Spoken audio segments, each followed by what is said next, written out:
Jesus.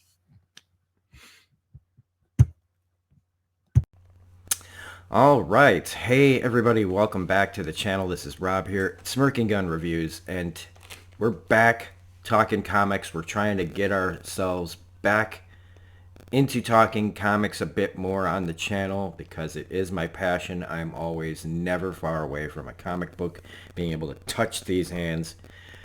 And today we're going to be talking about, for me, a very special comic. You clicked on it, you know what you're going to see, but you don't know what I'm going to say and what it means. Now, there are a lot of Batman comics. There's like as many Batman comics as there is probably X-Men books. That may be close. It feels like there's just a ton of them. I mean, you've got the flagship book by Tynion right now. You, of course, have Detective Comics, which has been running even longer right now. You even have, and I think this might just have ended, but you got Batman Urban Legends. This is number 6. Guess how hard it is to find a regular copy of Batman number 6. Nobody wanted the Black Canary copy. That's why I was able to still get one. Right now you got Batman Reptilian with Garth Ennis. You got Batman, The Adventures Continue, Season 2, based on the animated series. This is just, I don't even think this is all of them. And if you want to count Joker, too, because it's in the universe, it's Tynion as well. And that's not counting, like, him in the Justice League stories, things like that. But we finally get to Batman 89. Batman 89, as soon as I heard about this, as soon as I was given the opportunity to pre-order this book, which I figured wouldn't be hard to get your hands on, but you never know. So I definitely pre-ordered this book at my local comic shop to immediately put it in my pull list. And the reason for that is like a lot of people my age. Again, I grew up. I feel very, very fortunate for the time I grew up. I was born in 75. So by the time I was like 6, Empire Strikes Back was coming out. Raiders of the Lost Ark had come out. Temple of Doom. All these Ghostbusters, Ferris Bueller. I grew up in an amazing time of film. I'm not saying any times before that weren't great for the people who grew up in them, but I feel especially grateful to grow up in a time when things were really possible. The more and more you could do in film, and VHS was coming out, and video games were coming out. And while comics had been running for a while, I didn't get into comics until right around high school, but I always loved Batman. Even before I was into comics, what I knew about Batman, right? And Batman 89 comes out. And it changed everything for me. It changed everything. And back then, and there was somebody that was just talking about this. I think it was Chris Gore. He was talking about movies and how movies back in the day, like Batman 89, right? We used to like spend time with these movies. We used to spend years, literally years, discussing the films that were coming out. Unlike today, which is like everything, we talk about everything leading up to a movie. We have all this hype about what the movie's going to be, who's the cast going to be, all this other shit that runs on just hype to see it. And then the movie comes out, Everybody reviews it in like 24 hours. Everybody dissects these things in 24 hours. Everybody finds every Easter egg in 24 hours so that they can be first. Because information is now like been monetized. It always was, but I mean, it's been super sped up. You know, you have a million people, more than that probably, trying to get paid to talk about movies, comics, games, and then it just goes away. And we instantly move on to the next thing because we have to keep up. We have to catch up. We have to make sure that we make more money. We got to make sure that we take this thing that we love and we put a fucking price tag on it, and it cheapens it, in my opinion, because we don't spend any time with these things, and it makes me wonder, like, how can people really love a thing when you don't allow yourself time to sit with it? When you're instantly moving to the next thing. And while this may seem off topic, this is how my reviews go. We go down those rabbit holes and we just follow them. If there is a point here, right? Everything is just consumed fast, and we eat the next thing and we binge the next thing. But Batman, when Batman in '89, the movie came out, everybody was talking about it forever. It stayed at the box office for weeks. Unlike today where things go, I mean, 3-4 weeks at the number one spot, I think, is at this point, unless you're like Avengers Endgame or fucking Avatar, it just doesn't happen. Not really, not too long. Things don't stay long at number one. Because again, everybody is just going to see the new thing. When these movies came out, people were seeing them multiple times. I saw Batman '89 6 times at the theater. Now, I know that that's not uncommon for a comic book person to say that they've seen something like 6 times. There are people who probably saw Endgame way more than times. There's probably people that saw, the first Thor 6 times, or more. But that's a aberration. Back in the day, it was not an aberration. People saw these movies like Last Crusade and stuff. Theaters used to have lines, and not just for midnight shows.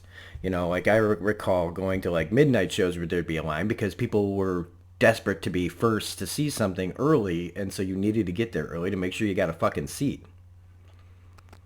It was like lines in anticipation. You didn't know if you were getting in to a regular ass 2 o'clock, matinee. You might have to sit there and wait. You didn't have the internet that was going to give you your seats in advance and be able to pick things. You just had to get lucky to get into the theaters. So, again, this is how special these times were, these movies were. And Batman '89 just fucking blew up my life. I became consumed about Batman. And once I got into comics, I mean, I was devouring Batman comics. And the time I was coming out, that I started reading Batman comics, was a great time. This was just after Jason. This was around the time of the end of Jason Todd and the beginning of Tim Drake and Nightfall. It was just an incredible time to be a Batman fan, and the movie just was the icing on the cake. And Michael Keaton is just so good, and Jack Nicholson is so good, and despite how I feel like they killed the Joker off, and that really bugged me even as a kid. I was like, but he doesn't die, he just keeps going. They capture him, and then this whole cycle begins again. And back in those days, and still now, they still fuck up and they kill the villains, never thinking, hey, we might be able to use him later. We probably should use him later, blah, blah, blah, blah, blah. I loved everything about it. Kim Basinger was I was like 14, 15, Kim Basinger, boom. And the Danny Elfman soundtrack, right? It was like the time that I first bought a movie score. I had bought soundtracks before at my young age. I remember having Ghostbusters 2 soundtrack. I remember we owned the Back to the Future soundtrack and the Blues Brothers soundtrack. But I had never bought a movie score before. I'm freaking 14 years old and I'm buying movie scores. I bought one for Batman Returns too. I even bought the best. I remember Danny Elfman had released all his stuff that everybody was in demand. Everybody was demanding Danny Elfman, and I'm trying to remember the name of that cassette. It was a cassette that I bought, and I'm sure somebody will put something in the comment section of what that is, and I could look it up. Like, let's look it up.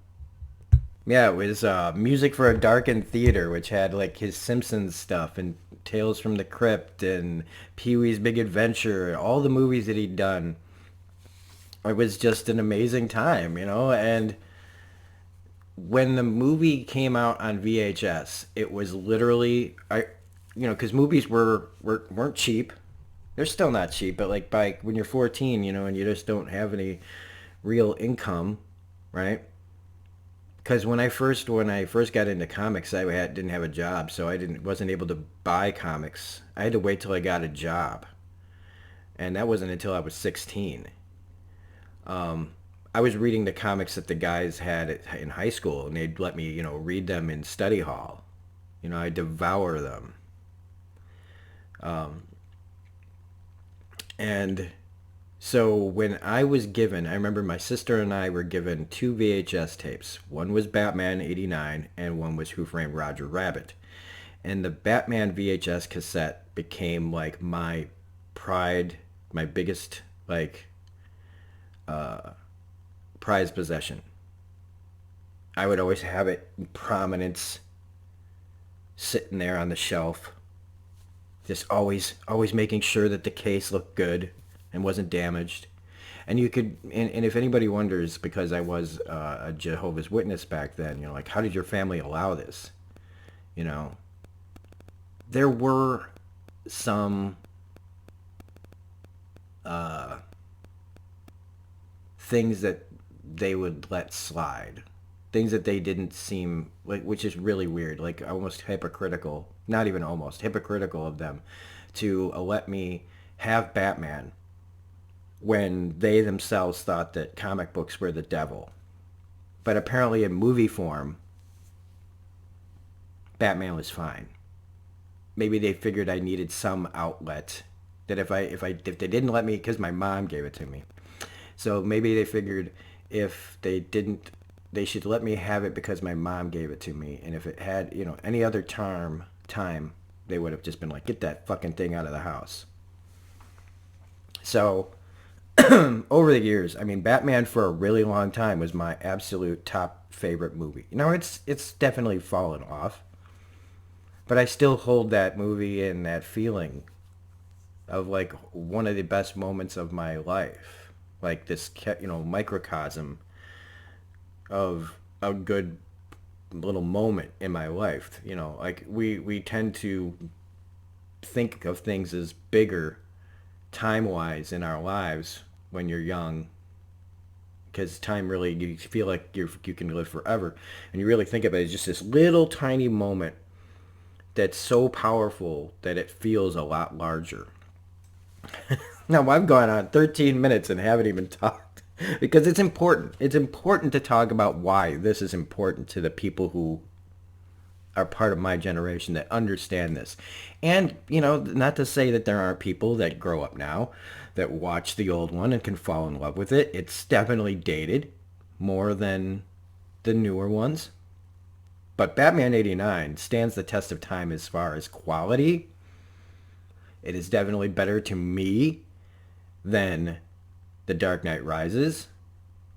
It's definitely better to me than Batman and Robin or Batman Forever, even though I love Val Kilmer. It's definitely better than a good chunk of the animated films, not the series, the films. I think but you start to get like a little spotty when you try to compare all these things.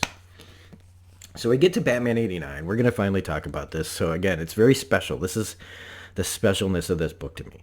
Plus, it's written by the guy who did the screenplay for Batman '89 and the story, if I'm remembering correctly, of Batman Returns. I think somebody else wrote the screenplay, but the story was based on this, and this is you want to call it the Tim Burton universe, but Ham's the guy who wrote it, and he's just taking, what they did in that time and staying in that universe.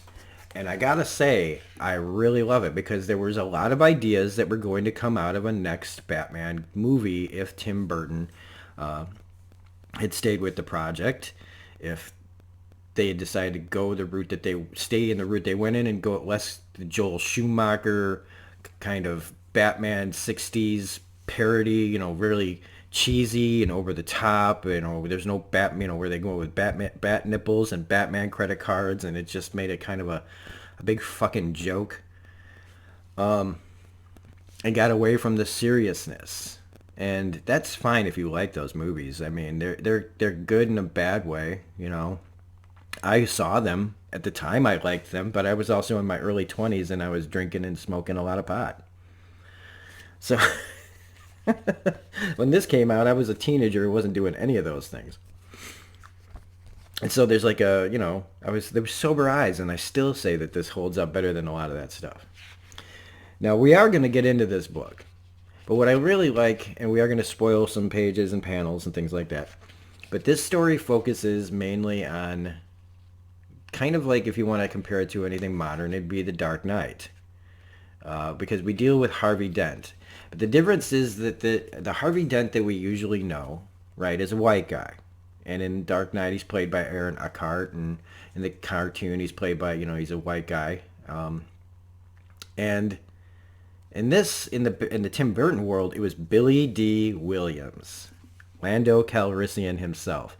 And one of the best parts of this book is being able to read take the voices of the actors, and I hear them in the voices of the characters in the book. And it's so much fun to use Billy D. Williams' voice in my head, reading the Harvey Dent parts, and how, Harvey Dent is seeing what's wrong with the city. It's Halloween, and he's decided that, it's time to go up against the Batman. He's the district attorney, but he's booking for, assistant, it's like the attorney general. He's going for that. He's got big ambitions like the regular Harvey did. And so he's going after Batman, and he wants Bruce Wayne's help, who, of course, he wants Bruce Wayne's help going after Gordon, who has like a private line to Batman. And Bruce is like, well, look, man, Gordon and I have a history. He was the guy that was there when my parents were killed, and you're asking me to go against this person I respect, and not just the fact that he's also Batman. And so we can see that Harvey Dent, who is also in this, dating Barbara Gordon, which is another interesting wrinkle where this story follows. Now, there's action in it, and there's some really, really cool Easter eggs in this as well. In this first page, right here, there is so many references. Like right here with the guy with the pumpkin head. That is a Sleepy Hollow reference from Tim Burton. There's a ton of Tim Burton references, is what I should say. Now, there's also, right here, the lady in white. That's the Mars Attacks lady. There's Lydia from Beetlejuice. Somebody's dressed up like Beetlejuice at the wedding in that movie. If you guys can see this. Now, the Joker person here, they're saying that that's supposed to be Prince. I don't know. Maybe I feel like that's reaching just a little bit because it looks just like a guy dressed up as Joker to me. But there's also, right there in the corner, there's a little couple of kids.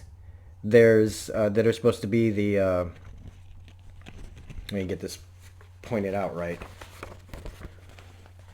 So...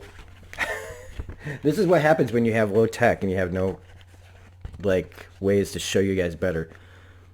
Right down here in this corner, right here, that's Large Marge from Pee-wee's Big Adventure. Right there are a couple of the kids from Nightmare Before Christmas.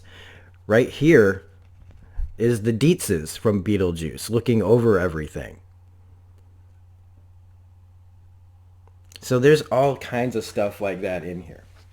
We also get the two-sided coin from Harvey. There's also a pink guy with penguin in here. Oh, and there's a guy in an Egypt costume right down here. Another Mars Attacks.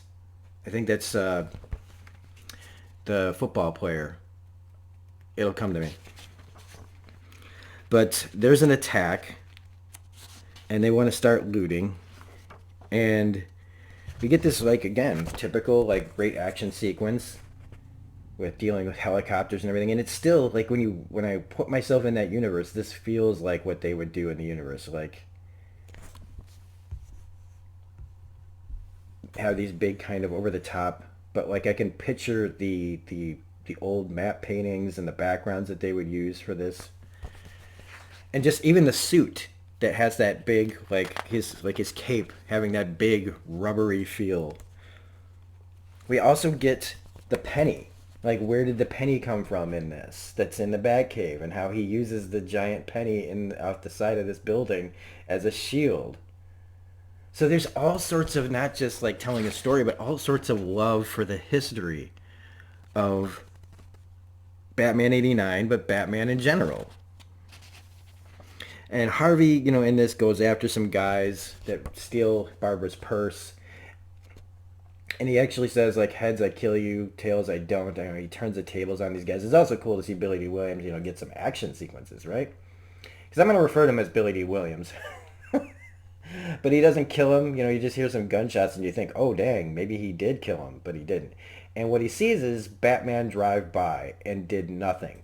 But what he doesn't know is that he wasn't in the Batmobile at the time. It was under remote, and it was coming to Batman. Well, Harvey takes that personally, like Batman doesn't care. And that's when he comes to Bruce's house and puts it to him what he wants to do. And there's even a great moment between Alfred and Bruce. And while the model here for Bruce is off a little bit, and even Alfred's a little off, it doesn't matter that much, really. I think if they're going, like likenesses and stuff, it's fine. I don't care. This is not like this isn't in this universe's canon. There's just an Elseworlds type of thing. But like we have this moment between Alfred and him talking about like, hey man, if it ever seemed like I was doing too, if the bad outweighed the good, I'd stop doing this, because he's faced with how he recovered $31 million from the armored trucks, but caused $26 million in damage. I mean, that is a fact, like the price of the justice that he's looking for. And he also, we get the, Harvey Dent trying to go back to his roots, and even the people in his where he came from are telling him, you're not the same Harvey that we all knew. Harvey trying to convince them that he is. Now that he's running with the rich people, he's kind of forgotten where he came from. There's also a great moment where they try to trick Batman into coming into a trap, where they turn on the signal, and if he had shown up, there's Bullock, who we know hates Batman. Bullock, depending on who writes him, it's an interesting story, but that's not what we're here to talk about. But they were going to shoot him. They had snipers that were going to kill Batman right on the roof. There wasn't going to be any judge, jury. They were just going to take him out. And we find out that there is this like private line between Gordon and Batman, but now that they know that they've been compromised, Gordon smashes it and says like, hey man, if I never see you again, thanks for everything we tried to do something here in Gotham, and it didn't work. And there's even this great moment, right, where Batman, at the end of this, he sees a crime being committed, and he follows this guy into his apartment, and he starts to attack him, and it turns out that the guy like didn't rob anybody, like he didn't steal any money or anything. He just took some diapers for his like infant like sister or daughter, and he's led outside by this like voice, and he gets attacked by someone else who's wearing a costume. And we don't know who it is, but I think this is where they're setting up like a Robin character that's not like Dick Grayson or anything like that. Again, this is the Tim Burton universe. They do things differently. but a little similar. I think they're setting up the African American Robin in this, which is fine. You know, I don't care. Tell me an interesting story with interesting characters, and I don't care who they are. And but at the end, Batman doing this ends up getting cornered by the police, and that's where we end the book. We should also be noted that they're doing Superman 78 alongside this. I don't know if I'll read it or not. I do like the Richard Donner stuff, so I would like to see where that's going. I might pick up the first issue of that just to see. But Superman has never held as big of an interest with me as Batman did, because Superman, while I've grown to appreciate Superman more as I get older, he's still a guy who I like the guy who doesn't have powers and uses his brains over the guy who does have powers and also has to use his brains too. But I just feel like, I don't know, it's just not the same for me. And anyway, so that's that's a weird way to end this. Batman 89 issue number 1 is totally worth grabbing. There are tons of variants you can get for it. There's also, if you look deep, you can find some exclusive variants that they don't sell at the store. Go to eBay, look up variants. Just Google variants for Batman 89. You can find some really cool stuff. You'd have to go to like specific comic book shops or specific places on eBay to find them. But if you're really, really into getting all those, that's what I suggest you do. I only have this one, and I special ordered a variant that's not going to come out till like next month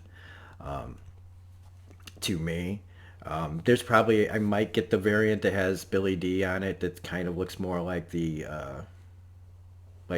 homage to the Batman 89 comic with Jack Nicholson on the cover, but it's Billy D on the cover in this one.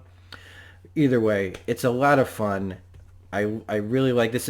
You know what this also reminds me of is this. I could compare this to the animated series Batman that's kind of coming out. It kind of has that feel to it as well, which I also recommend. The Batman: The Adventures Continue. Get that in the trades or the single issues as well. So anyway, if you like this review, please hit the like button, comment, share, subscribe, hit the bell for all notifications.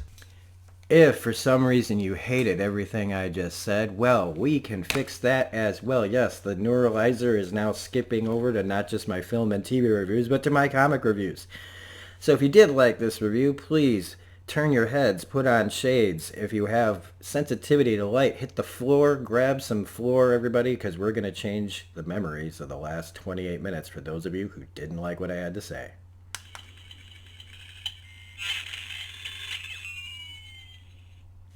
First off, read more comics. Get into your local comic book shops and buy comics, trades, whatever you can get your hands on. And here is a better memory for you that didn't like it. Bye. Wow.